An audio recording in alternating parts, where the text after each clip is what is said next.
video ini saya akan menjelaskan dua contoh pelaksanaan pembelajaran di sekolah dasar.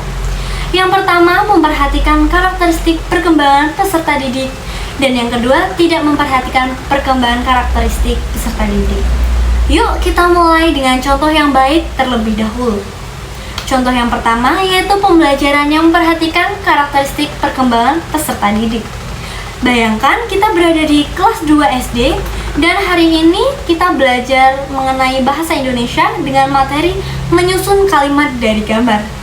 Guru menampilkan gambar anak sedang bermain bola, lalu guru bertanya kepada siswa, "Ayo, siapa yang tahu apa yang sedang terjadi di gambar ini?" Siswa dengan antusias menjawab, "Anak itu main bola, Ibu." Lalu guru mengajak siswa berdiskusi menyusun kalimat berdasarkan gambar. Mereka bekerja berkelompok, saling membantu lalu membacakan hasilnya di depan kelas. Kegiatan seperti ini sangat sesuai dengan tahap perkembangan kognitif siswa SD yang masih konkret. Mereka juga senang bekerja bersama, bergerak, dan berbicara.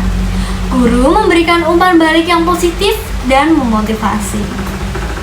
Lalu contoh yang kedua yaitu pembelajaran yang tidak memperhatikan karakteristik perkembangan peserta didik. Nah, sekarang kita bayangkan pembelajaran yang tidak sesuai dengan perkembangan siswa. Guru langsung menjelaskan panjang lebar teori kalimat, subjek, predikat, subjek. Lalu siswa diminta menyalin dari papan tulis dan membuat 5 kalimat tanpa bantuan gambar.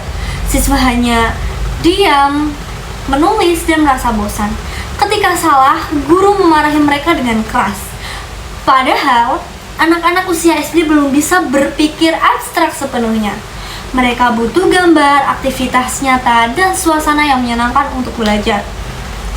Jadi, dari dua contoh tadi, terlihat jelas bahwa pembelajaran yang memperhatikan perkembangan peserta didik membuat siswa lebih aktif, senang belajar, dan memahami materi dengan baik. Mereka merasa dihargai dan belajar sesuai dengan tahap berpikir mereka. Sebaliknya, pembelajaran yang mengabaikan hal ini cenderung membuat siswa bosan, bingung, bahkan stres. Materi sederhana pun bisa jadi sulit dipahami jika metodenya tidak sesuai. Poin penting yang perlu kita ingat, yang pertama, anak SD berada pada tahap berpikir konkret. Mereka belajar paling baik lewat aktivitas nyata, bermain, gambar, dan diskusi. Lalu, yang terakhir, guru harus sabar, kreatif, dan memahami kebutuhan sosial emosional anak. Suasana belajar yang menyenangkan membentuk pengalaman positif terhadap sekolah.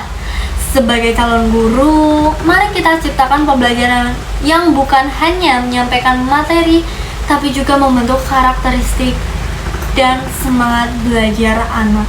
Terima kasih telah menonton video ini, semoga video ini bermanfaat dan sampai jumpa di video pembelajaran berikutnya. See you next time guys.